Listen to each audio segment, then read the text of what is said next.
Buenas tardes a todos. Les doy la bienvenida a otro de los actos de la Cátedra Góngora. Se trata de un acto, un ciclo nuevo, titulado Duelos Poéticos en el Día de Marte, que ya se inició hace unas semanas con un primer duelo que ya está a disposición de los interesados en las actividades de nuestra cátedra en nuestro canal de YouTube.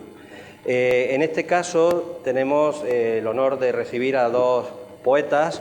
Estos duelos poéticos, además, intentan atender la poesía, la creatividad de personas que no se mueven en los circuitos oficiales, tradicionales, mediáticos, pero que han revelado a lo largo de su trayectoria ser unos poetas que merecen la atención. Como decía Luis Cernuda, el trabajo hecho con amor e inteligencia merece la atención de los otros. Y es el caso de hoy.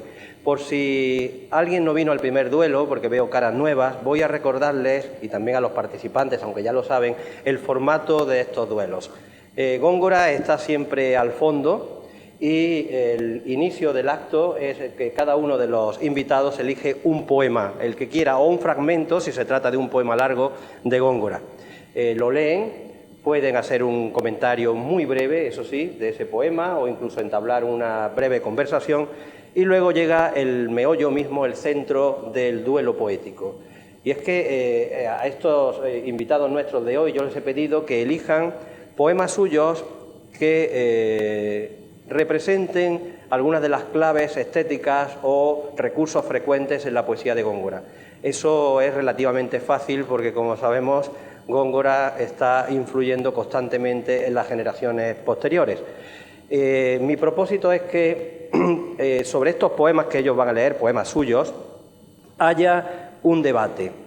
Por eso se llaman duelos poéticos. O sea, voy a pedir, y si me lo permiten, intentemos evitar la lectura continuada de poemas de un poeta y de otro poeta y dejar el debate para el final. Vamos a intentar que esto sea un verdadero duelo, o sea, que los poetas se interrumpan, no a la mitad de la lectura del poema, por supuesto, pero sí que puede ser que después de cada uno de los poemas leídos, o de 2 o 3 poemas, pues se entable también un pequeño debate donde se hable de recursos, claves estéticas, temáticas. Todo esto lo dejo a elección de los invitados.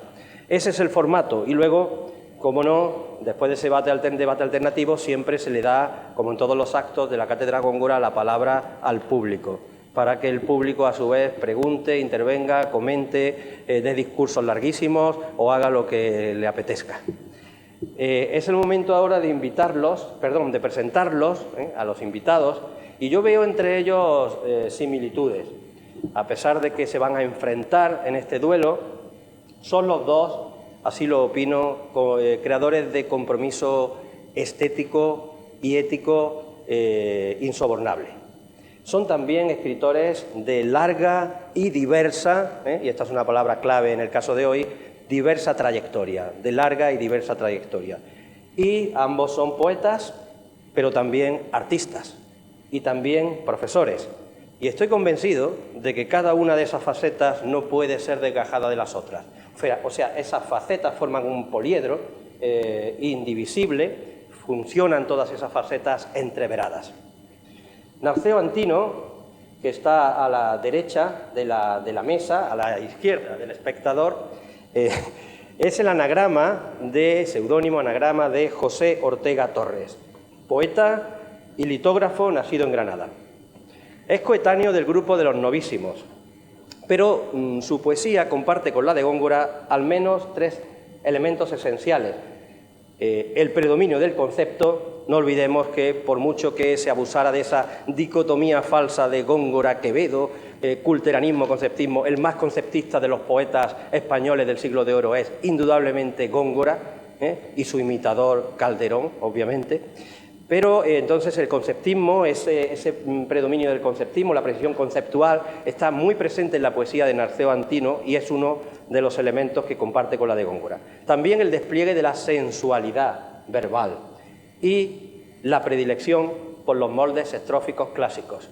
Yo, si me lo permite el invitado, podría añadir, aunque no sé si esto es leyenda urbana o es cierto, que también comparte con Góngora otra cosa, y es que igual que Góngora, Narceo Antino no ve la televisión. No tengo ordenador, no. La televisión la tengo castigada por embustera desde hace muchísimo tiempo. Bueno, entonces no me equivoco, no es una leyenda urbana y por eso quería también establecer esta conexión con Góngora, que no veía la televisión. Estudió Filología Románica en la Universidad de Granada y dedicó su tesis doctoral a un gran poeta, al estudio de la poesía de Rafael Guillén. Que el gran Emilio Orozco le dirigiera la tesis doctoral, para mí es otra coincidencia feliz con el ámbito del gongorismo crítico, porque, como bien sabemos, Orozco fue un gongorista importante de los años 50, 60 y siguientes. En la misma Universidad de Granada ha sido profesor de literatura hasta su jubilación reciente, en el año 2012. Fundó, con el poeta gaditano José Lupiáñez y el granadino José Gutiérrez, la colección Silene de poesía. Eran los años 70, concretamente el año 75. Y como no quiero extenderme en las presentaciones, que es un defecto que suelo tener, cito directamente algunas de sus obras. Cauce vivo, en este caso del año 71, la firma de autor era Aldo Fresno, otro seudónimo. Ceremonia salvaje, del año 73. Carmen de Ainadamar, 74, Ritos y cenizas, El exilio y el reino, y llegamos a los años 80 con Hierofanía, que es un libro del año 81 que recibe el premio Federico García Lorca del año 79. La diadema y el cetro, himno, del 83, Diamante, espacio íntimo, del 87, Olvido es el mar, del 89, Domus Aurea, ya de los 90, del año 96, otro premio, Premio Provincia de León, del año 94. Laurel y glosa, del 97, Centinela del aire, del 99, que también es Premio Ciudad de Salamanca, Amante desafío, ya en el siglo XXI, 2001, y Fulgor de la materia, de 2003. Ese es Narceo Antino y ahora voy a presentar a Ángel Leiva. Ángel Leiva es poeta y pintor hispano-argentino, narrador, profesor y crítico de arte y literatura. Nació en Simoca, Tucumán, Argentina. Se formó en periodismo e historia del arte en Buenos Aires y es también doctor, como Narceo, como José Ortega, es doctor en literatura y lenguas romances por la Universidad de Syracuse, Nueva York, donde impartió docencia y se especializó en el área de estudios interdisciplinarios de la literatura del exilio. Ha dado clases en numerosas universidades, en su Buenos Aires, en Argentina, pero también en universidades, sobre todo de Estados Unidos. La ya citada Syracuse University, en New York, Hunter College of New York, también José María de Hostos College, Bronx, New York, Elms College en Chicopee, Massachusetts, Brown University, Rhode Island, Providence, Rhode Island, Northwestern University en Evanston, Chicago.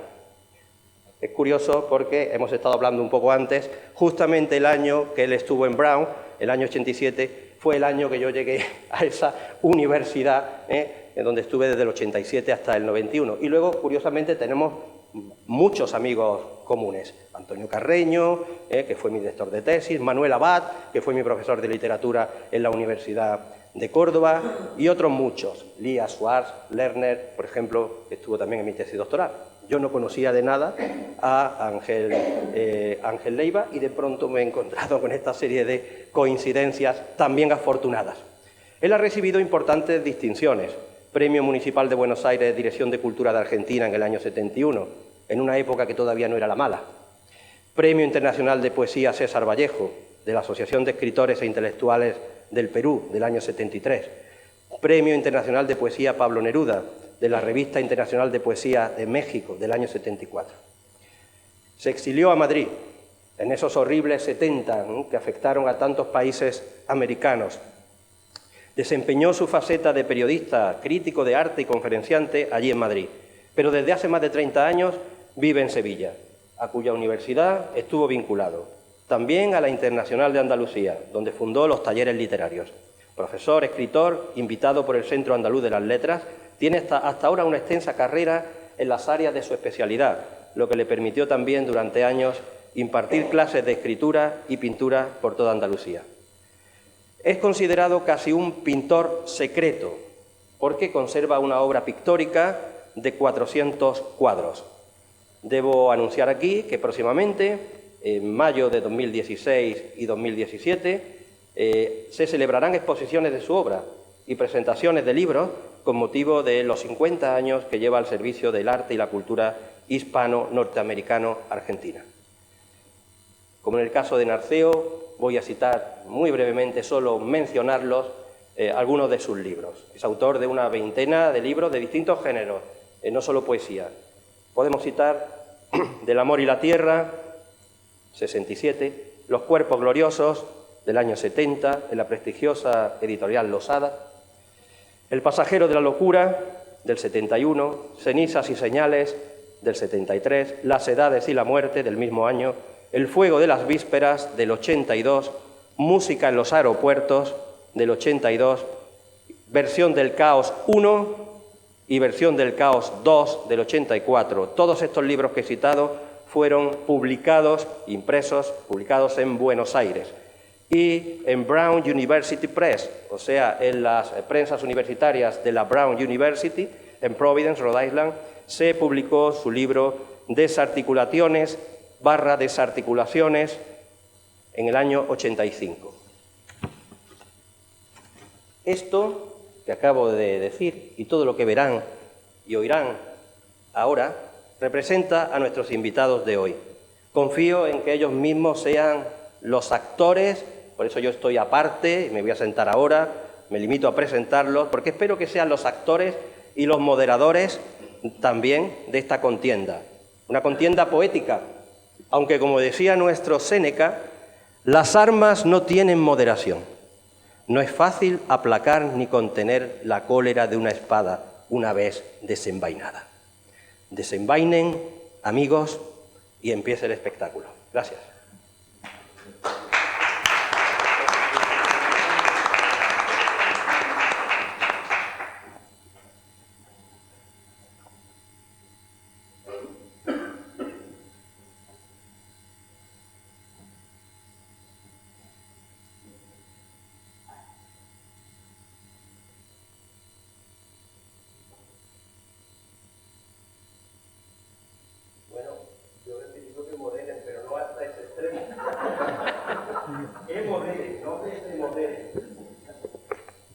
Bueno, se escuchan, tengo la costumbre de hablar un poco bajo, ¿no? Quisiera decir unas poquitas palabras, el motivo por el que estoy aquí. Yo creía como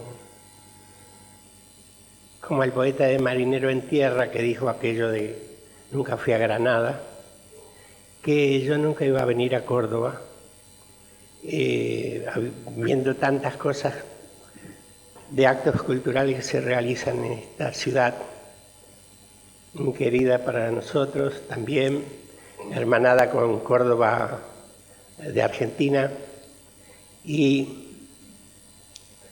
especialmente porque soy muy respetuoso de las áreas de especialización, en ese sentido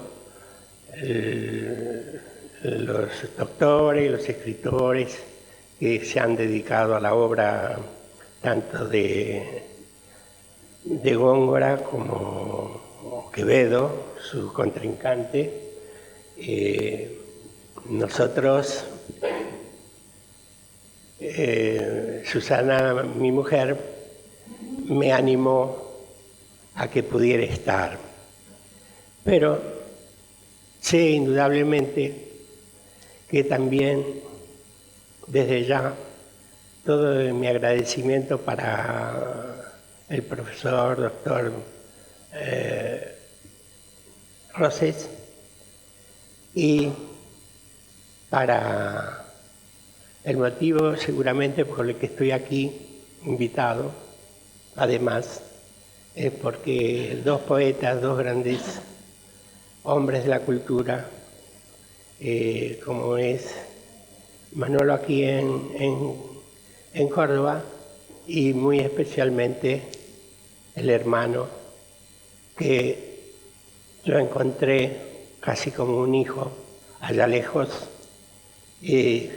Francisco Piscolira, y que gracias a él en la carbonería es donde he trabajado exponiendo tanto mi poesía como mi pintura, porque no son muy dados en llamar, no sé, a tal punto que lo que dijo Joaquín es verdad.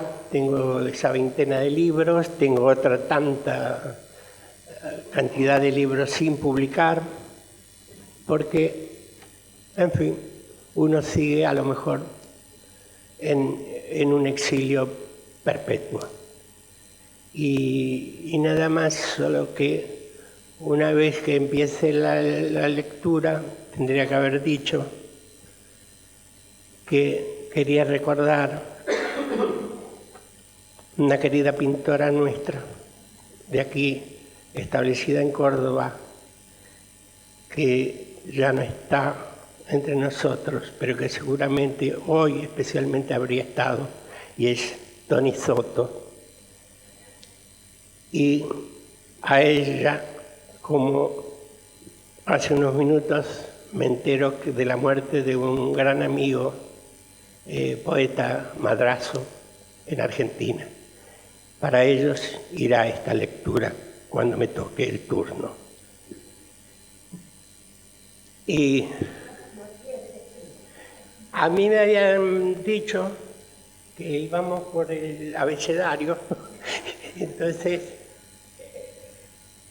bueno, da la casualidad y mejor ponerle un poco de humor a la cosa. Él dijo de los sables, nosotros detestamos un poco los sables de las dictaduras americanas, pero qué casualidad, cuando me hablaron de este duelo poético, de este combate, yo empiezo a tener propuestas ya para defender un título que no lo gané todavía, y que en mis años jóvenes, aunque siempre seré joven, me tocó hacer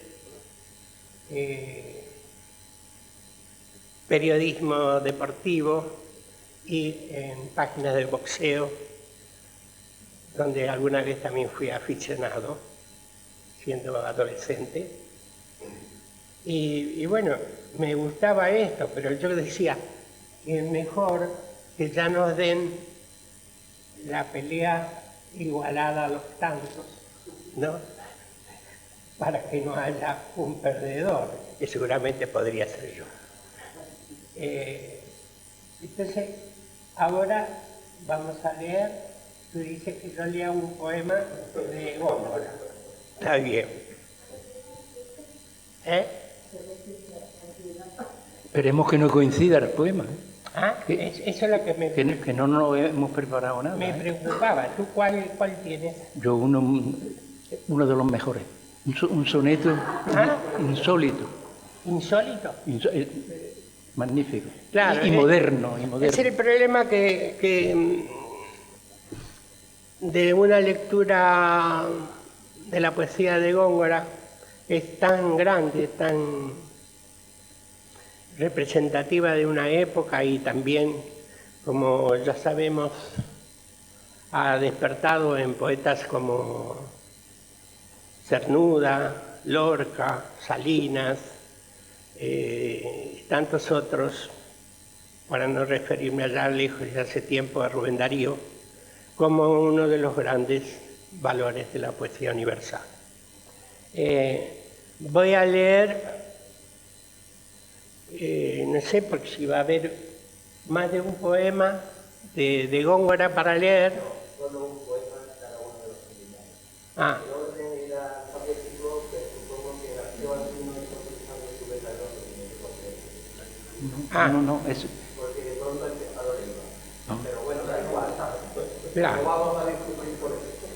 Es que, claro, me he preparado dos cosas de Góngora, Y la soledad seguramente que es lo más conocido, lo que más se lee, pero también son largas páginas y seguramente me ceñiré a este soneto, que es A una rosa. Creo que, no sé, por algún lado he visto que es como adjudicado, digamos, el soneto, o está dentro de la poesía, sí, atribuido, ¿no? Pero me gustó tanto por esa sensualidad, por ese motivo que tiene el fondo de la poesía de Góngora, que sin duda repercute, como dije antes, en los poetas del siglo XX y también en algunos, no muchos, actualmente. Y bueno, como eso será un tema para que a lo mejor lo conversemos luego, el de los nuevos creadores, etc. A una rosa. Ayer naciste y morirás mañana. Para tan breve ser, ¿quién te dio vida? Para vivir tan poco estás lucida y para no ser nada estás lozana. Si te engañó su hermosura vana, bien presto la verás desvanecida, porque en tu hermosura está escondida la ocasión de morir muerte temprana. Cuando te corte la robusta mano, ley de la agricultura permitida, grosero aliento acabará tu suerte. No salgas, que te aguarda algún tirano, dilata tu nacer para tu vida, que anticipa tu ser para tu muerte. Bueno, hemos coincidido en que la estrofa va a ser el soneto, pero primero mi agradecimiento al profesor Joaquín Roses y a la Cátedra Góngora y algunos que tienen el privilegio de unas copias que he traído sobre la materia. A ver si me sobran. ¿Pueden pasar? Vamos a ver.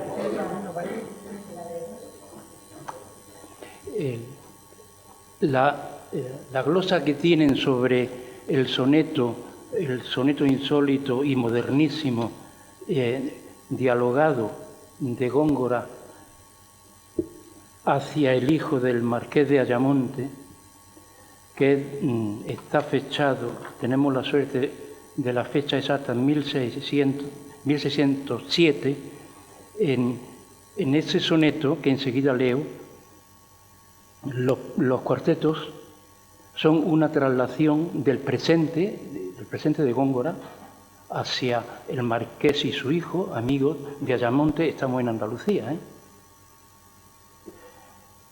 en donde él, en ese presente, se remite al mito de Venus y Adonis.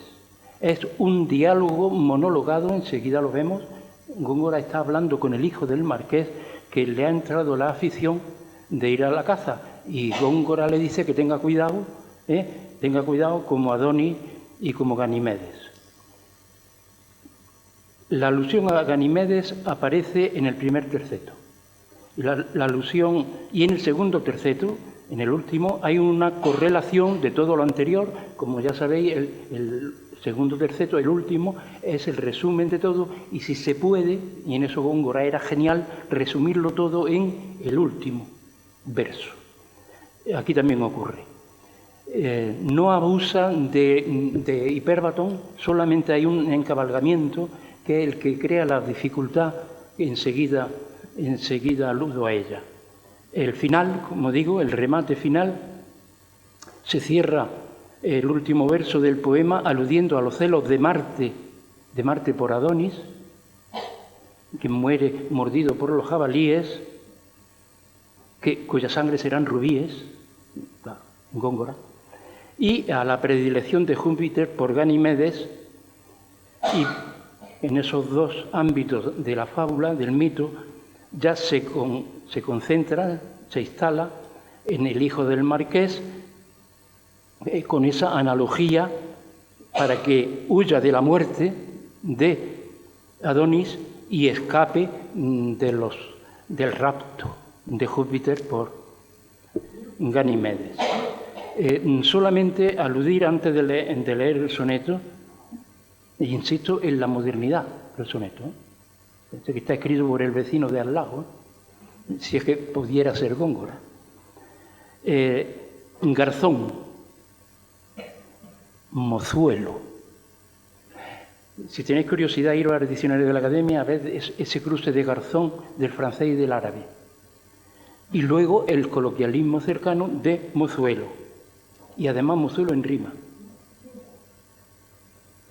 Curiosamente, he hablado de los celos de Marte por Adonis y estamos hoy martes en los duelos poéticos martes.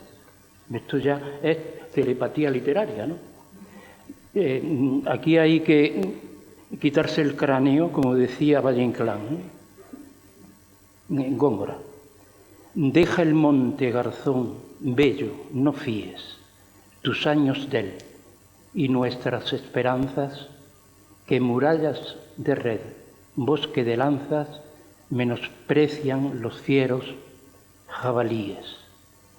En sangre a Adonis, si no fue en rubíes, tiñeron mal celosas acechanzas, y en urna breve, funerales danzas, coronaron sus huesos de alelíes. Deja el monte, garzón, poco el luciente venablo, en ida aprovechó el mozuelo, que estrellas pisa ahora en vez de flores.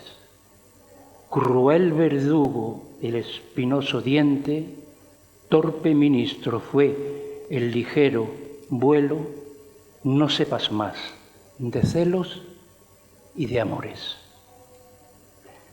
Bueno, a mí se me ocurrió hacer una glosa de 14 sonetos que se cerraban por orden desde el primero al último.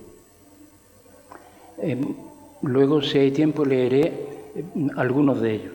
Pero es que esta glosa pertenece a un libro de 7 glosas que se presentó en su día por la profesora Farconi de la Universidad Carlos III de Madrid, con su introducción, etcétera, de rango universitario, texto ya cerrado, que yo llegué al Secretariado de Publicaciones en su día a la Universidad de Granada y que no recibí respuesta ninguna y está dormido, ¿no?, o cataléptico en el limbo de los justos.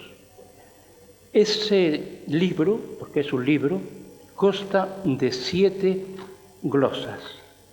Tenemos la de Góngora, a la que acabo de eludir, hay otra de Quevedo, otra de Lope, otra de Villamediana, otra de Soto de Rojas, otra de Federico García Lorca y la última de un tal Narceo Antino. Tenemos, por la suma 14 por 7, 98 versos. Digo, caramba, ¿y por qué no cerrarlo en 99? Que ya sabéis la magia del 99. Lo cerré con una coda en donde se alude a todo, que es un libro.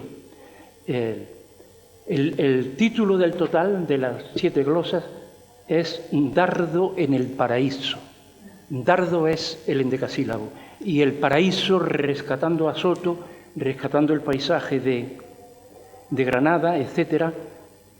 Y luego, si hay tiempo, voy a aludir a, si hay tiempo de leer un poema propio, según se nos avisó. Raro es el libro en donde no aparezca, en mi caso, alguna alusión a Lorca. Además, como tuve el premio de aquella juventud universitaria, el premio Lorca de la Universidad de Granada, luego, si hay tiempo, leeré un poema propio, que naturalmente también es un soneto. Porque, volviendo a Góngora, me adelanto, Góngora tiene un romance, uno de los mejores, dedicado a Granada, Y en ese romance alude a la fuente de Ainadamar, precisamente el romance que empieza Ilustre ciudad famosa, Granada. Es del año 1586. Y hacia la mitad, un poco más al final, es muy extenso, aparece estos dos versos. Y del verde Ainadamar a ver los manantiales. Las diéresis no se pueden olvidar, pues si no el verso se queda cojo. Resulta que, volviendo al poema propio sobre Lorca, como sabéis, lo asesinan junto a la fuente de Ainadamar, donde el poeta nazarí Ibn al-Hatib tuvo un Carmen. Ainadamar, Ain en árabe significa ojo o lágrima. La fuente de las lágrimas, Ainadamar, en Alfacar. Alfacar es alfaar de alfarero, claro. Son muchas coincidencias que son tanto inquietantes, ¿no? Se llama fuente de las lágrimas porque brota del suelo, está naturalmente con una tapia para que no se derrame, ¿no? Y ya conducida hacia Granada, hacia los Cármenes de Ainadamar del Albaicín. Bueno, surge del suelo, a ras del suelo, pero con aire, con burbujitas de aire. Entonces, tras la traslación dentro del agua, la lágrima, que es el aire, ¿no? En las cercanías, no hay manera de encontrarlo, yo voy a soltar aquí una especie maléfica. Si sobrevivimos a Gibson, se encontrará el cuerpo de Góngora. No hace falta que se encuentre, por otra parte. Allí, a unos pasos, asesinaron a Federico García Lorca, víctima de la impiedad, que es la ibris griega. Cuando estaba saliendo mi libro, Premio de la Universidad Hierofanía, en donde también se alude a Lorca en algún poema, fue un reto porque pidieron poemas en prosa. Y hice el libro ese verano, lo mismo que cuando Mozart tenía que hacer por encargo, ¿no?, un concierto. En el colofón, todos mis libros tienen colofón. María Victoria Atencia, Pablo García Baena, y siempre, antes de empezar a leer, ven el libro y se van al colofón siempre. En ese colofón aparecía Lorca, víctima de la impiedad. El colega, que no quiero nombrar, de cuyo nombre no quiero acordarme, valga la redundancia, arrancó el colofón. Era un profesor universitario, director de Secretaría de Publicaciones entonces. Pude salvar poquísimos por un amigo que estaba trabajando y me avisó. Y si por internet aparece Hierofanía, ninguno tiene el colofón. Están capados, el libro. Parece mentira, por aquellos años. No lo entiendo. Vaya, hay cosas que no me caben en la cabeza. Y paso la palabra a Leiva, porque yo luego puedo meterme otra vez dentro de la glosa y terminar con el último poema mío propio, digo mío, que no está aludiendo de forma analógica con estos geniales, Góngora, López, etcétera, ¿no?, Quevedo y Federico García Lorca, Soto, etcétera. ¿Pero no ibas a leer tu poema? Al final. Ah, al final no. Digo, porque podemos leer otros poemas. No, me da igual. Yo tenía preparado leer de la glosa algunos. Y el más difícil, que es, si lo tenéis ahí, lo que tenéis, la copia que he podido hacer, el verso 9 es el más difícil. Primer verso del primer terceto, porque fijaros, repito, deja el monte Garzón poco el luciente venablo. ¿Cómo se puede cerrar un soneto con ese luciente colgado que hace encalvamiento con venablo?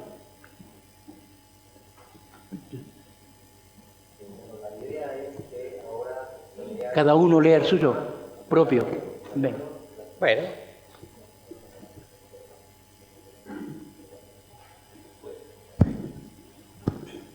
Voy a leer este poema, es un poquito largo, lo voy a ir fragmentando, que ni siquiera yo que tanto corrijo no tiene esa manera.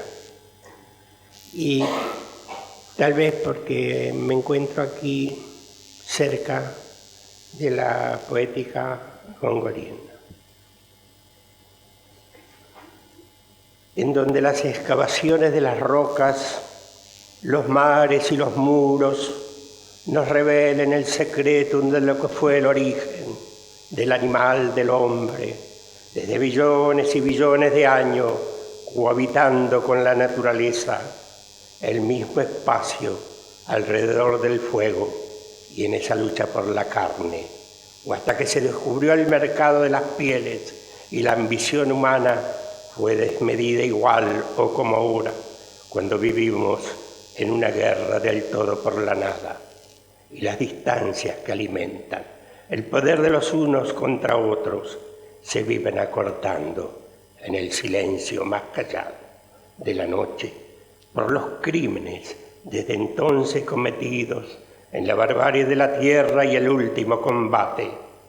Solo quisiéramos retener aún el íntimo esplendor de la mirada ante el crepúsculo de Marte y luego dejar irnos hasta volver sobre el estrecho camino de la vida que todavía nos quede avisorando el gélido horizonte de la duda, después de tanto y tanto sufrimiento, por el amor a la verdad, la paz y la canción del mundo, aún todavía no encontrado en muchos sitios, donde aspirar hondo y profundo el aire puro y libre del conocimiento de los eucaliptus metidos en una ola de satisfacción del pensamiento humano, y luego volar, volar acompañado por la sensitiva música de las palabras que nos toca y roza entre la soledad de tantas despobladas islas en el planeta, en estos días tan difíciles de juventud embargada en el futuro y que recorre las perecederas noches de un recuerdo buscado tanto tiempo en los refugios de la vida, que es ya otra cosa y otra sombra parecida, del árbol con las flores, del anegado fruto, la canción del hombre, aquella que transcurre su infinito, y roza con los labios el dolor de las heridas, mientras el sol decae sobre las malices y las costas. Bueno, recuerdo lo de Inadamar, etcétera, y también recuerdo algo que tiene una potencia indudable, y es la idea que tenía Octavio Paz de la poesía. Él la llamaba pasión creadora. Y yo añadiría, con todo el riesgo que supone, pero estamos hablando en plan universitario también aquí, yo añadiría que el poema también tiene que mostrar o encerrar la emoción de la inteligencia. Solo en la soledad de los olivos, donde la roca cela tu desnudo, un eco desolado, nunca mudo, resuena por los límites altivos. Qué temblor de clamores delictivos laceran con estrépito sañudo los perfiles del alba. Nadie pudo conjurar de tu muerte los motivos. Un acorde de alondra sobre el aire señala al horizonte la ventura de tu duende, tu gracia y tu donaire. Y más allá del tiempo, el desafío de tu voz es la fuente que perdura a Inadamar con vocación de río.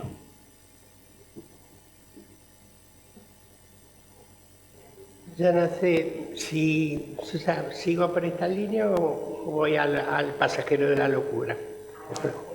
pasajera de la locura, o a los cuerpos gloriosos.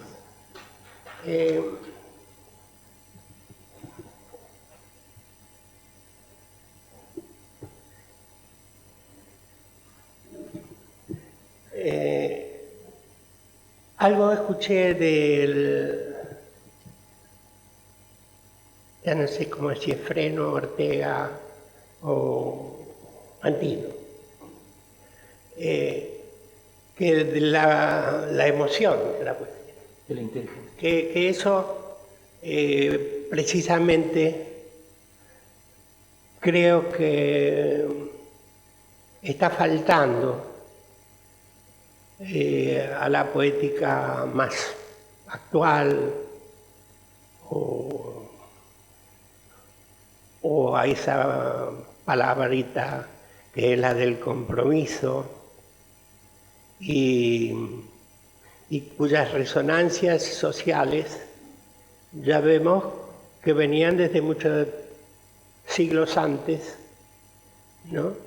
Y donde sí estaba presente todo esto, pero que como lector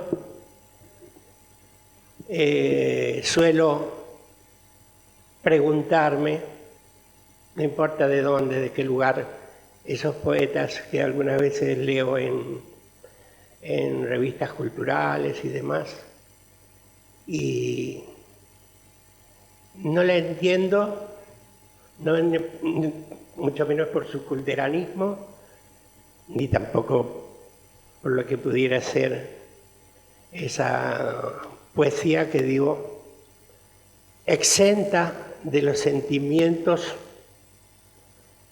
con la realidad, y que nuestro poeta Góngora la ha hecho carne poética en su obra, ¿no?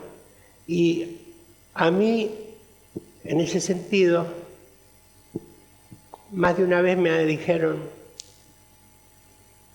no sé dónde encajar tu obra, porque realmente tengo la dificultad de a lo mejor no haber utilizado como Pessoa sus heterónimos, o como el mismo Machado, ¿no? Su Mairena para hablar. En mi poesía es, no sé, aquí, ahora, que trasluce un sentimiento que no es de la nostalgia propia que puede tener esa armonía de la música en los versos,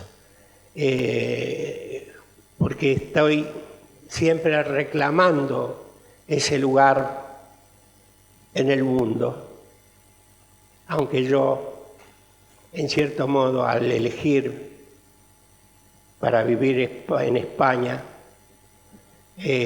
me considero en mis raíces en Andalucía. Y fíjate, Joaquín, qué casualidad. Esta tarde descubro que estoy viviendo en la calle de los judíos. Mi nombre, Leiva, dicen los entendidos, viene de Leví. Y bueno, todas estas cosas de Córdoba, que como digo,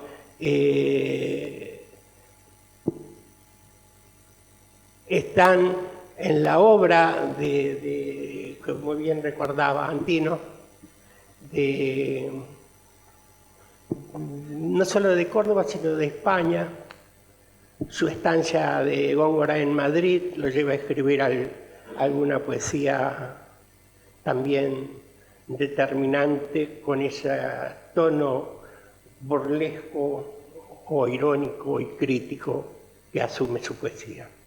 En mi caso, para poder decir la cercanía, es eso, que puedo estar cantando un romance, puedo estar haciendo un soneto, y la poesía más libre con la que yo me siento vinculado desde los caminos de Walt Whitman, por ejemplo, y toda la poesía contemporánea y muy especialmente de la generación del 27. Entonces, voy a leer de corrido unos poemitas de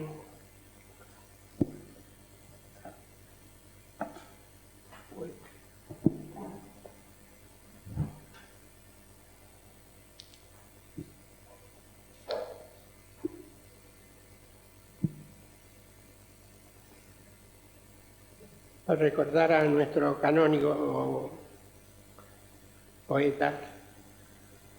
Una estadía en el infierno y un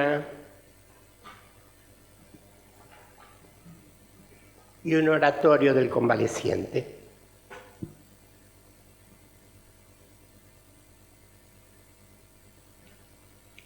Retirado del cielo por expresa voluntad y habiéndoseme considerado alma blasfema en aquel reino, me entrego a este palacio de Satanás, donde el desquicio de mi especie reina.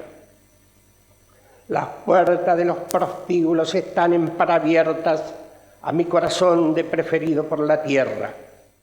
De nuevo irrumpen en mi alma las escenas. Látigo en mano, macho y hembra se flagelan. Yo sufro aquí como un pequeño condenado de la vida. Me siento vigilado por piratas que hacen rondas alrededor de un cofre repleto de oro y seda. Los rufianes temen por sus débiles mujeres, presienten en mí el comienzo del verano y el cálido lenguaje de las flores. Satanás ha vaciado en una jarra de oro una fuerte dosis de veneno para que yo lo beba en actitud de ofrenda a su mal genio. Pero mi instinto de conservación obró a su modo, de manera que he trocado la jarra por un paso de danza de mi alma sobre encendido fuego, puesto que soy indemne a la materia. Por lo tanto, me he declarado su preferido, pero yo dudo de todo eso. Ahora estoy encargado de seleccionar a los concursantes para los torneos del infierno, y para ello me valgo de mi experiencia personal y escojo entre los más jóvenes a aquellos que me parecen fuertes de corazón y astutos de cerebro, de manera que al fin he de vivir una gran fiesta. Los diestros en el arte de luchar con sevillanas se aproximan a mí, me han aconsejado que me cuide, mas mi lenguaje les ha convencido de que nada temo. Poco a poco voy convirtiéndome en un Satanás, grande o pequeño. De todas partes llegan a traerme sus obsequios. El único que conservo es una mujer callada. El verdadero Satanás comienza a darse cuenta de mis atributos y piensa eliminarme pronto, cosa difícil para un desventurado que como yo ya desechó la muerte de los cielos. Ahora hemos pactado un noble acuerdo. Voy a alejarme del infierno porque mi deseo es retornar al mundo de los hombres y porque quiero dejar mi corazón sobre la tierra. Solo pido que los malditos dioses de la vida sepan absolverme. Dentro de la improvisación y las telepatías inteligentes, volviendo a La Rosa de Góngora, tengo aquí delante uno de mis últimos libros, Amante Desafío, que lleva una introducción de la profesora catedrática Sultana Bannon, que como sabéis es judía, melillense y además no oculta su etnia. Hay que tener cuidado con lo de judío y hebreo, No todos los judíos, no todos los hebreos son judíos, como no todos los árabes son musulmanes. Por poner caso, se habla de antisemitismo hitleriano. No, antijudaísmo, porque semitas son también los árabes. Aparte de esa acotación, este libro, no me voy a extender en las partes, etcétera, pero he estado de pronto recordando que se abre con una cita de Juan Ramón Jiménez y aparece la rosa. Dice Juan Ramón, hablando del poema en general: evidente y secreto como el diamante, como el agua, como el desnudo, como la rosa. Y empiezo a espigar por aquí yo uno de los poemas de este libro y aparece la rosa. Se titula el poema, es un soneto, Claridad sitiada. Es un soneto amoroso. Acordaros que Góngora tiene poquísimos, por no decir ninguno. Y Lope multitud. Y Villamediana, si tenéis un poco de curiosidad, buscar la palabra peligro en Villamediana. No hay tantos peligros en ninguno de sus colindantes. Y el soneto espeluznante de Góngora a la muerte de su amigo asesinado contra la Plaza Mayor, acordaros, con una daga en el corazón, por mandato soberano de su amigo Villamediana. De esos versos que se nos quedan en la mente: mi corazón cuyo peligro adoro, solamente lo pudo escribir Villamediana. No puede encajar en ninguno de sus poetas. Hay más peligro, ¿eh? Leo el soneto, Claridad sitiada. Sabes que te he querido con el vuelo matinal de los íntimos fulgores, cuando tras la vigilia los albores del amor atesoran el anhelo. Sabes que te he querido con desvelo de acantilados, bosques y atanores, cuando tras el umbral de los clamores alza el amor sus alas sin recelo. Sabes que te he querido ante la ofrenda de tu desnudo, su esplendor de fuente culminaba los frutos, la leyenda de la pasión profana, rosa ardiente, la claridad sitiada como prenda. Sabes que te he querido impunemente.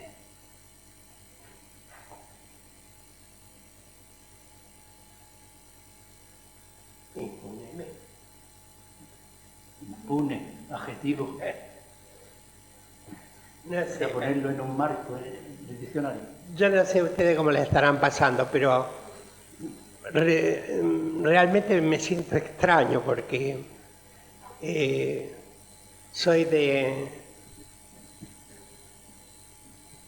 una lectura diferente, ¿no?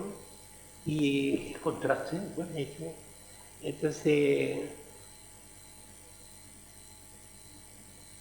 y como diría Vallejo, quiero decir tanto, pero me sale espuma. No hay cogollo, no hay cifra, ni hay pirámide escrita sin cogollo. Entonces,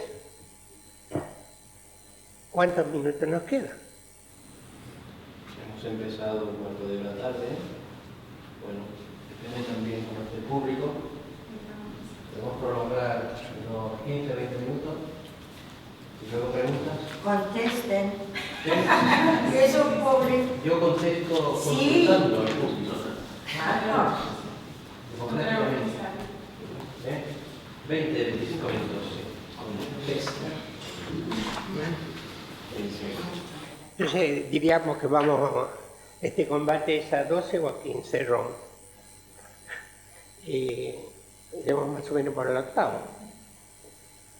La luz se ha puesto ahora del color de su pelo y me enamora este hondo corazón viajero que navegando vuela por distintos caminos de otro cielo. Vino de noche y sola como el aire a derramar su cuerpo en mi ventana. No la toqué siquiera, pero sentí que el cielo se incendiaba.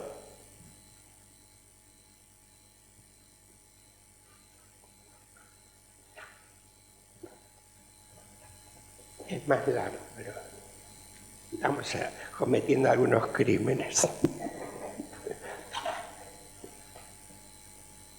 Selva. Pertenencia de los desheredados y reino de las fieras. Mi corazón te necesita como el pan. Los caminos de la tierra están siendo cultivados por los peregrinos del oro. No permitas otro huevo que el de la lluvia. Los adoradores de la paz te hemos nombrado el estado de la salvación humana. Que así sea, oh Madre. Juguemos al amor a la hora en que la culebra deja sus huevos de oro debajo de la siesta, para que un perro lanudo se los coma. Juguemos al pasador de juego junto a esas redondas uvas rojas que el cielo desparrama por la tierra. Y a la hora en que la gran cazadora de cabezas se convierte en una maravillosa mujer, hagamos oír nuestro tan-tan. El universo estará enterado de las existencias del poder, y este será también otro juego de la memoria, y hay que atizarlo. Sueño.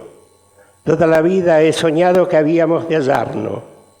Eres el navegante enfrentado a la sombra de los ciclones, el que orienta las brújulas hacia las torres de los molinos abandonados que crecen en la selva de agitados demonios. En charcas de oro vi sumergirse el espíritu de tu cuerpo, y ayudado por brujas de todos los imperios, avancé entre brasas y peiné tu cabeza y te poseí. Bueno, pues yo voy como los toreros a coger el lance y sigue el combate del mismo libro. De aquel combate elijo por tesoro los veleros alerta de tus sienes, el alcázar alzado en la mirada, los labios como pájaros inermes, la lengua y su tesoro de silencio, el atanor del cuello amaneciente, y coronando noble tu cabeza, la cabellera de las civas mieles. De este caudal prosigo aventurando tu cuerpo como prenda que se atreve, los hombros esculpidos en la brisa, los corceles del pecho osadamente, la espalda que se tensa como un arco, las dunas seductoras de tu vientre, el abismo desnudo que en el sexo desafía tus límites terrestres, y citando el sigilo del asedio, las piernas ofrecidas como puentes. De aquel combate esgrimo por trofeo memorias dibujadas en la nieve.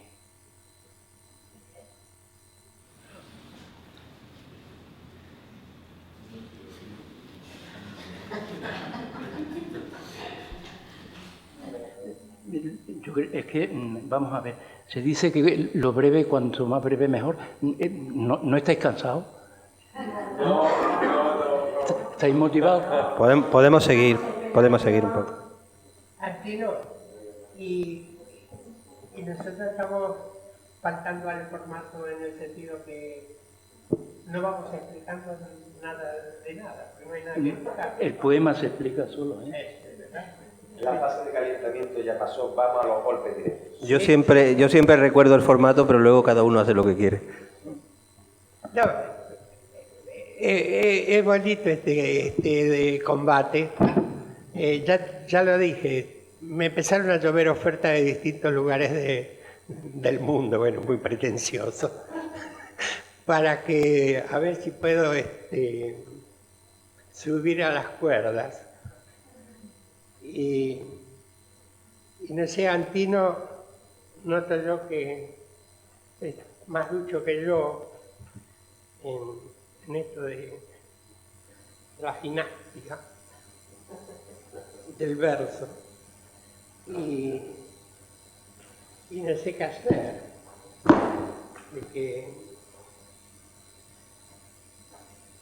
Manolo quería unos poemitas cortos que están en El pasajero de la locura. Todos mis libros no se encuentran, yo todavía los ando buscando para comprar, así que no se preocupen por leerme. Regresé a mirar el mar y encontré los poderes de la llama. Busqué mi casa. Sus espejos se habían descolgado. Entonces me reconocí. Estaba en otro país, mas el sueño era el mismo. Sucedió en otro mundo. Al tiempo había que llenarlo de cosas. Y nosotros éramos el tiempo. Piedra fuiste y al agua volverás, porque del canto de la tierra te he tomado. Fuiste creada de una vez para que el hombre cargue con tus maldiciones.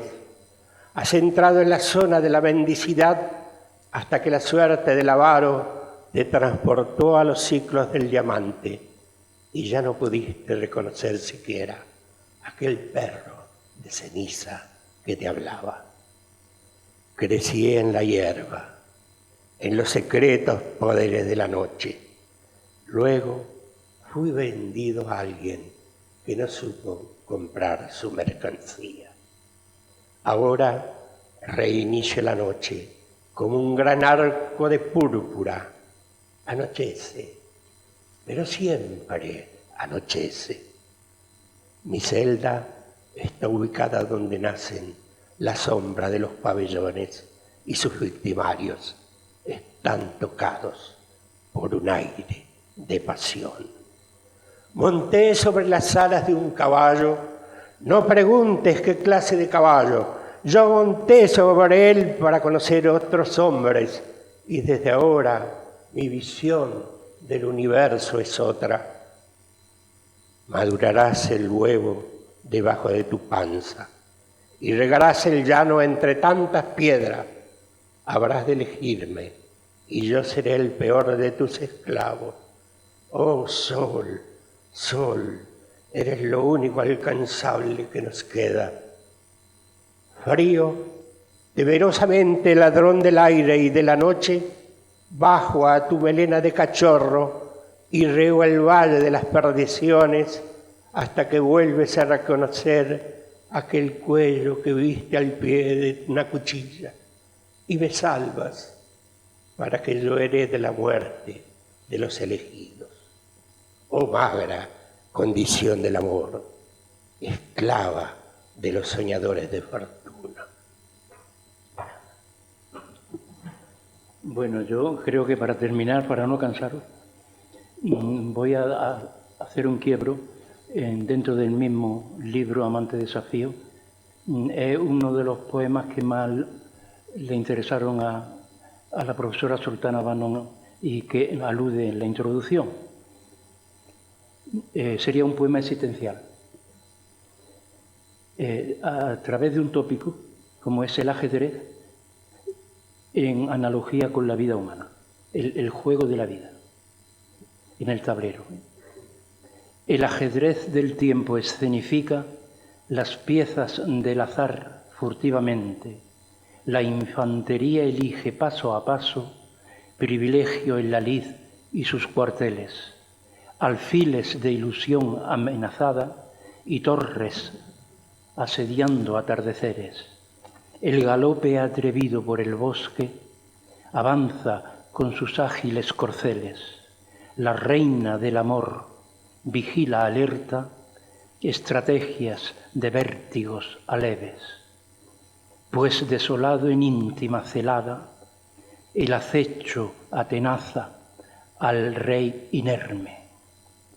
Es tu figura rey de soledades, señuelo de halconeros y jinetes, laberinto de afanes sigilosos y victoria inmolada en los rehenes.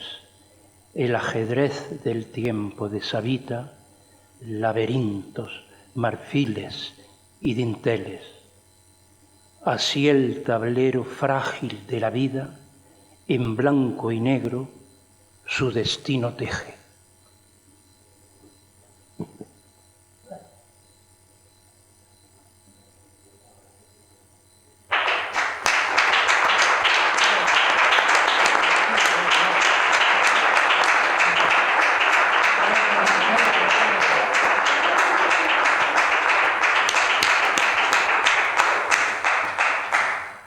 ¿Algún comentario? ¿No? Un momento. Todavía no hemos terminado. Falta la intervención del público si desea hacer alguna pregunta o comentario o petición. Bueno, buenas noches a todos.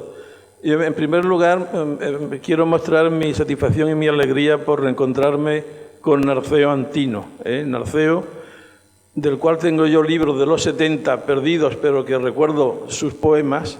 Por ejemplo, el Carmen de Aina Damar, que lo estábamos comentando, un diálogo extenso entre Oscar Wilde y Hölderlin, en una época en que esos dos nombres pues, no estaban muy en candelero todavía, como luego la figura de Hölderlin pues, adquirió. Y luego también señalar también cómo Narceo pertenece a esa escuela de poesía granadina espléndida, con otros miembros más jóvenes o intermedios que son como José Lupiáñez, Antonio Enrique, Fernando de Villena, poetas extraordinarios, José Gutiérrez, que ya me gustaría que pasaran por aquí, porque son poetas de una obra muy enjundiosa, con un gran dominio formal.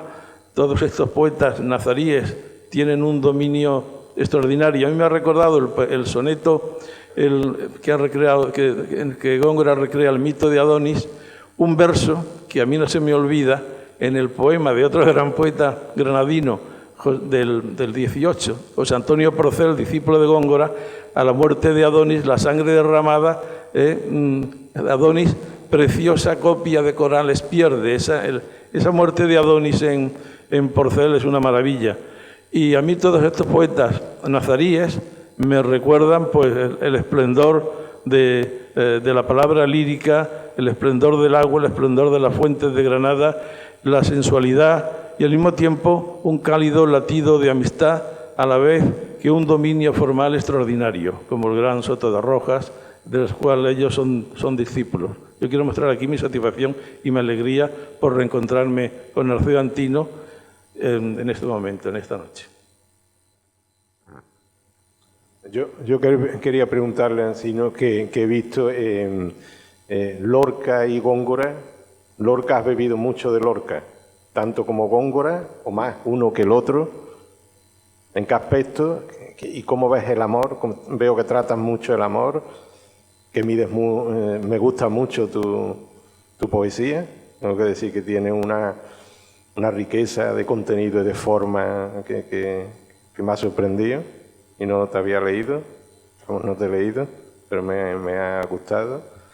Y sobre, bueno, también me llama la atención que hiciste la tesis sobre Rafael Guillén, al que conozco, que también me ha sorprendido eso, pues no lo sabía. Le comuniqué a él por correo que iba, no sé si él estará bien ahora, le comuniqué que venías aquí, a la Cátedra Góngora, pero no me ha contestado, sé que estuvo malillo hace unos meses, no sé ahora cómo estará. Bueno, era sobre Lorca y Góngora en tu poesía. ¿Qué destacas y qué...? Bueno, vamos a ver. No hay gigante que le pueda ni acariciar las sandalias en toda la historia de la poesía en español. No digo española, en español, a Góngora.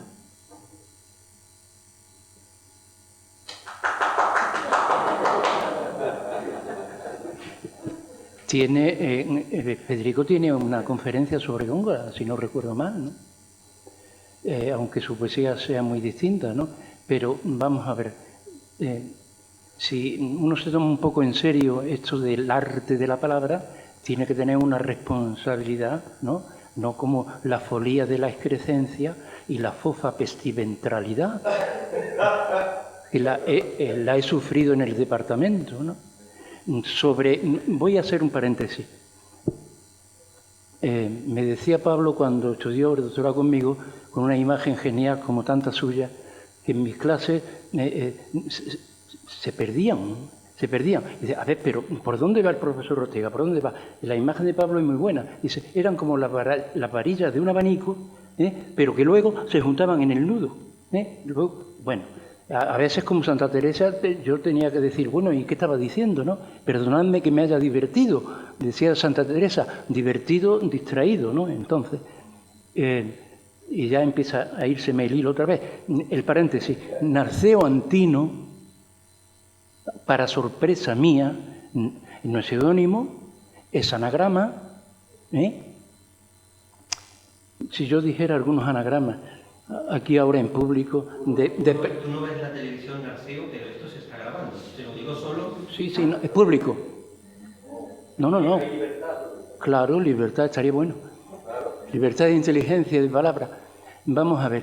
Yo tuve un Aldo Fresno que un día en casa de María Victoria Tencia en Málaga con Pablo García Baena, que lo conocí, y ya prescindí del primer libro que fue Accesir a Lorca de la Universidad Cauce Vivo por Aldo Fresno. Fresno es, yo soy montañero desde niño, yo me hice 2 termiles a los 20 años en Sierra Nevada, que sabéis hacer 2 termiles en un día, que es subir y bajar, porque no va uno en parapente.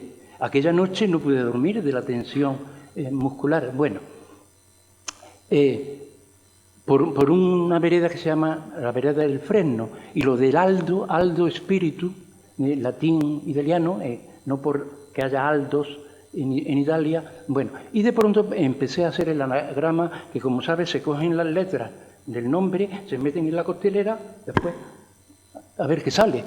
Yo me llamo Antonio de segundo nombre y me llamo Herranz de tercer apellido por mi abuela, Herrán. Herrán con H y Z, que es hierro, Ferrán, pero francés.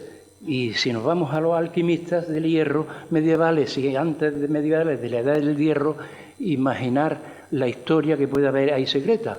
Yo nací el mismo año, cuando me preguntan, y siempre mujeres, nunca varones. Bueno, Pepe, ¿y qué edad tienes? Yo nací en el mismo año, siempre contesto, en que nació en su siglo San Juan de la Cruz. Y nací el mismo año en que murió Espronceda. Tengo más, pero en fin, no quiero cansar. Entonces cogí Antonio Herrán y me sale Narceo Antino. Las dos R fundidas. Claro, la sorpresa fue, como dicen los vascos, porque la palabra es vasca, hay palabras vascas geniales, es chirimbolo, aquelarre, mochila. Decía Galdós que el vasco es un idioma que suena como cuando está uno cerrando un tronco. Y Unamuno, que tuvo que aprender el castellano a los 8 o 9 años, claro, está borrado de las listas de los vascos. Dice concretamente que por favor aprendan ustedes, ¿no?, para poder expresarse castellano. Zubiri vasco escribe en castellano, una filosofía imposible en vasco. No hay palabras abstractas en vasco. Tampoco tienen adulterio, cuidado. Y la abuela se llama Anderazo, en aumentativo. Anderazo, anerandros del griego. Ya estoy con los palos del abanico, claro. Sabéis que está probado científicamente por el ADN, por el idioma, que los vascos son bereberes, o como dicen ellos, es más bonito, bereberes. Norteafricano, Arsayus, cuando ya todo está por el ADN y por el idioma. No hay manera de escaparse. Arsayus, ante ese descubrimiento científico, dijo que son los bereberes los que descienden de los vascos, ¿sí?, que fueron para abajo, en vez de subir hacia la ibérica. Luego se convirtieron eran pastores. Aclaro lo del Narceo Antino. Y sobre el poema y los poemas, el caso de la glosa, por ejemplo, en este caso, la que tenéis por ahí, de Góngora o las demás. Yo siempre he comparado el poema, y en la glosa aún más, o en un libro unitario, que es como una exposición, como los cuadros de una exposición de Mussorgsky, ¿no? Y entonces uno va pasando un cuadro, a un poema, otro, y luego uno tiene que sacar la síntesis. y mis alumnos que me siguen de forma didáctica, y poetas, tengo la suerte de tener, aquí hay uno delante, ¿no? Que me entregó su primer libro, la anécdota la cuento, Pablo Acevedo, ya que se estaba terminando el curso de doctorado, me entregó un inédito y le digo, sustancioso como su tesis, que reciente tesis. Y digo, déjame una semana. Nos conocimos entonces, no había sido alumno de cursos míos, solamente en el doctorado. Y bueno, a la semana se presenta en el despacho y me viene por madre y yo suelto de pronto frases que no las pienso, pero que hacen historia, ¿no? Y me dice Pablo, bueno, ¿qué le parece a usted, profesor, el libro? Y digo, mira, esto es tan bueno que nadie te lo publica. Y yo no había pensado aquello, Pablo después me lo contaba y dice, no sé si darle dos bofetadas al profesor o hacerle palmas, ¿no? Claro. Y sobre los libros tienen que ser unitarios como es unitaria una sinfonía. Uno no puede sacar de la Sinfonía Quinta de Mahler y meter un movimiento en la tercera. Entonces, claro, si tenemos libros que son, no sé, una especie de, bueno, me lo digo, petardos. Petardos en el sentido de que como esté uno fumando al lado, el libro desaparece. Por petardo, ¿no? Claro, el tiempo es oro, ¿no? Valga la frase hecha, y uno tiene también que estar un poco atento a lo que... Os voy a contar una última anécdota de un alumno que aprecio de aquellos años y que le dieron un premio. Y por mi obligación, publicado en Visor, del chus S, Jesús, se palataliza la S. Concepción, Concha, CS, Ceceo, Seseo, se palataliza. José Manuel, Chema, José, Che, se palataliza. Es que, vamos a ver, todo este cambio de las consonantes no está solamente en los libros, sino en la lengua oral, y eso no nos lo dicen los profesores en la universidad. Volviendo a la unidad del libro, etcétera, vale. Me acuerdo que yo siempre digo que yo no soy el oráculo, pero si me preguntan mi opinión, la digo, y no engaño a nadie. No utilizo la cortesía del cordobés genial, don Juan Valera, que toda su formación clásica es en el Sacro Monte de Granada, que era colegio entonces. Menudo, don Juan. Podía seguir con los palos del abanico. Bueno, pues iba a clase hacia esa ascensión granadina que es Cartuja. Yo saqué el carnet de conducir, pero cuando fui a mandar por correo, que se podía renovar por correo, y tenía los papeles preparados, pues mi siamés pasó, soltó una meada, y digo, esto es regalo de los dioses. Se acabó. Y no lo echo de menos, como dicen los italianos, no echo de menos la máquina, no la echo de menos. Subí a clase y un alumno con el reciente premio, y ya publicado en Visor, de esos tímidos granadinos que hay así, muy educados, pero un poco tirados así para atrás, y me abordó él. Estaba en el filo de la acera, subiendo la calle de Cartuja, y le digo, mira, me has pedido la opinión, yo he ojeado el libro, y dije, había una trampilla de alcantarilla para la lluvia, y le dijo, mira, tu libro al sumidero. La noticia se difundió y cuando llegué a la facultad, un motrileño, amigo de él y muy amigo mío también, claro, que me invitan a sus lecturas y a cursos por la Alpujarra, me dice, don José, se ha pasado usted un poco, ¿no? Digo, me ha pedido la opinión y yo no digo lo que pienso. Y siempre añado, ¿no? Que es una muletilla y como yo no soy el oráculo, que cada se lo tome como quiera, ¿no? Volviendo a que esto es muy serio, Esto es muy serio. Yo tengo 12 libros inéditos. Y no sé cómo publicarlos ni de qué manera. Tendré que hacer como Juan Ramón, que se lo publicaba él con Zenobia, ¿no? Porque no estoy metido en la folía de la excrescencia ni en la fofa festiventralidad. Me costó trabajo conseguir Sobre la grabación, esto lo digo en público, en clase lo he estado diciendo sin nombrar a nadie. Pero yo fui el primero que declaró en el juicio contra el Pope, porque me llamó el juez, de la fofa pestiventralidad. Y yo, como no entiendo de esas historias judiciales, le digo al juez, el primero que declaró, porque me insultó en una junta de facultad. Y le dije al juez, bueno, yo me tengo que ir. El juez del Malaya en Córdoba, que ya estaba en Granada, muy joven, el juez Torres, con mi segundo apellido, Torres.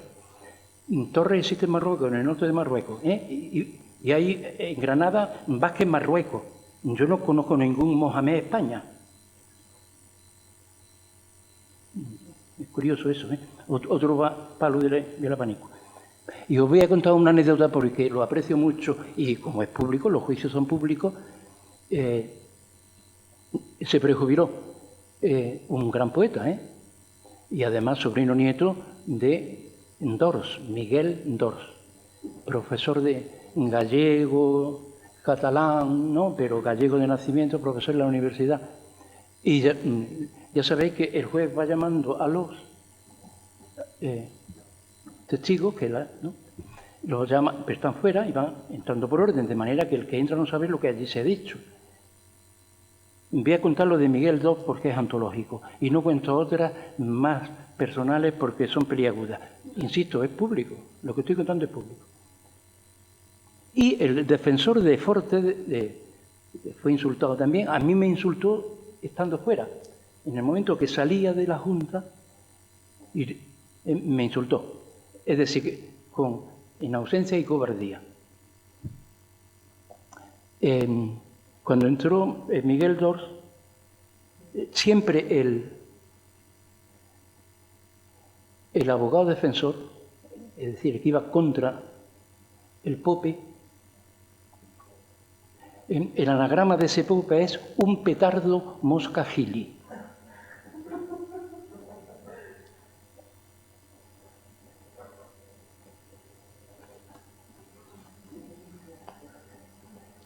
Manuel Álvarez Ortega, luego termino la anécdota para completar el abanico. Manuel Álvarez Ortega, del que lo apreciaba desde sus principios, no tuve contacto ninguno con él, se habrá ido al otro mundo o al mundo que él quisiera, supongo, sin saber su anagrama. ¿Qué es? Anagrama, genial. Manuel Álvarez Ortega, anagrama. Uno de los grandes poetas de aquí, ¿no? Bueno, habría que hablar mucho de Álvarez Ortega. Ve tu amor, ángel realza. Ricardo Molina. Rima Arcolindo. Antonio Machado. Ahonda, canto mío.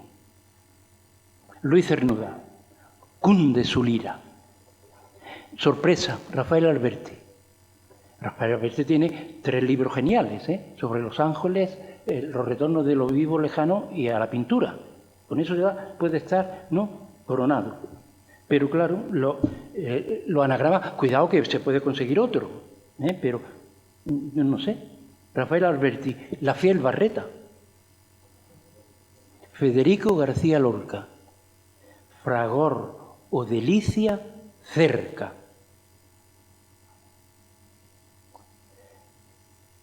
Y con perdón de su padre y con perdón de su hijo. Pero que lo retrata. Y además es muy complicado, tanto si tenemos pocas letras como si tenemos muchas. Pero que lo retrata. Leopoldo María Panero. Ha sido primicia hace unas horas con Pablo Acevedo. Leopoldo María Panero. Pon, lío o mala pedorrea.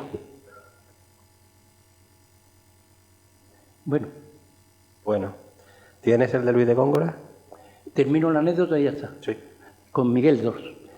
Siempre el abogado defensor de del que fue insultado, a cada uno que entraba le decía, ¿y usted en la Junta oyó que lo llamó cabrón, hijo puta? ¿No? El Pope a Forte. Pues sí, para acá y para allá. Bueno, siempre repetía lo mismo, claro, la estrategia de los abogados para, ¿no?, que el juez vaya tomando ¿no?, el anecdotario.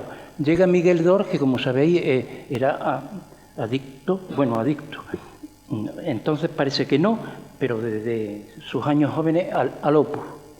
Además, un hombre correcto, educado, y llegaba a clase en punto, miraba por el ojo de la puerta, que entraba después y no dejaba ni que fueran los alumnos al servicio. Digo, que está ahí don Miguel, digo, que ya me voy. Le pregunta el juez, el abogado, ¿y usted que estuvo en la Junta y oyó que el señor Pope de la Fuga Ventralidad llamó a su compañero Forte? Además siempre decía catedrático, que ya lo era. Forte era profesor en ¿cómo se llama? No me acuerdo. ¿No? Bueno, que no éramos catedráticos, ninguno. Tampoco Miguel. Alguien le robó la cátedra, me callo. Que le dijo, hijo puta, cabrón, y dice Miguel, que venía con la maletilla esa de ministro, de esos profesores que eran a la universidad muy correctos con maletilla. Señor juez, falta un insulto. Todo el mundo, Miguel, pero ¿cuál? También lo llamó cabrón. Esa es la otra universidad. Bueno, Ángel Leiva quiere intervenir en último lugar porque ya es un poco tarde, son las 10:10. Yo en realidad me siento en deuda con este público hermoso que está aquí, porque tengo la impresión que no hemos cumplido con los cánones y especialmente en mi autoculpa o mi exigencia. Claro, al final me quedo sin saber cómo era el anagrama de Góngora y Argote. Tengo más, tengo cientos. Pero Mejor que no utilices el segundo apellido. ¿Cómo? No quiero decir el de Antonio Gala porque es para salir corriendo. Pero muy bien. No sé, siento que este esfuerzo de la Casa Góngora, de la cátedra, de la invitación, para mí es muy especial. Y por eso digo que me gustaría también haber podido escuchar a alguna más de los presentes para establecer en todo caso un cierre con respecto no solo a la lectura nuestra, sino hay temas tan interesantes que me dijo el catedrático, compañero, amigo, ya Joaquín Roset, de saber por dónde iba la poesía, de saber qué puntos de contacto podría haber entre estas voces clásicas tan grandes como fueron aquí en España, con Quevedo, con Lope de Vega y con el propio Góngora. Cuando leo el poema de Cernuda, entiendo que Cernuda está cantando en respuesta a esa obra, ¿no? Y no sé si nosotros hoy lo hemos hecho y me llevo esa preocupación. Bueno, entonces tú pides que le demos otra vez la palabra al público para que cierre alguien del público. ¿Alguien más quiere intervenir? Podemos 2-3 minutos más, por favor, porque es un poco tarde. Y bueno, las impresiones no siempre coinciden con la realidad. No debe preocuparte excesivamente eso. Bueno, yo solamente quería dejar testimonio de lo que he disfrutado esta tarde-noche. Ha sido un verdadero espectáculo. He visto dos voces particularmente interesantes en un duelo del que ha salido ganando la poesía. He disfrutado mucho con los versos que ha leído poeta Leiva. Percibo en ellos esa línea de fuerza de las grandes voces continentales americanas que tan importantes han sido en mi estética de referencia inicial. Una poesía telúrica, de empuje verdadero. He disfrutado muchísimo conociendo de primera mano su poesía. Y qué decir de Venancio Antino, a quien me une una amistad profunda y un agradecimiento sincero desde hace muchísimos años. La verdad es que el contraste ha sido apoteósico, el deleite ha sido inmenso, creo que puedo hablar por todos los presentes, y felicitarnos de tardes y noches como esta, que quedarán por mucho tiempo en nuestra memoria y que yo creo que difícilmente se repetirán, aunque probablemente no vamos a cejar en el empeño y bueno, pues agradecer a Joaquín Roses la labor inmensa que está realizando, generosa, porque la poesía es ante todo generosidad, y la creación no se puede comprender sin otro concepto que el amor incondicional, desinteresado y la suma entrega de lo verdadero que hay en nosotros. Entonces, muchas gracias, muchísimas gracias a los dos poetas por habernos regalado este espectáculo, no en un ring, sino en un verdadero altar. Gracias.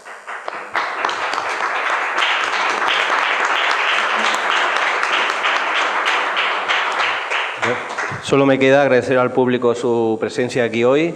Espero que hayan disfrutado, como acaba de declarar el amigo Pablo Acevedo. Y les recuerdo que el jueves tenemos una nueva actividad. Volvemos a ese ciclo clásico con el que empezó la cátedra en otoño del año 14. Me refiero al ciclo Góngora Vivo. En este caso nos acompañará la poeta Aurora Luque, el jueves a la misma hora que hoy, a las 8:30. Aurora Luque en el ciclo Góngora Vivo, cómo leen a Góngora los creadores de hoy. Muchas gracias a todos.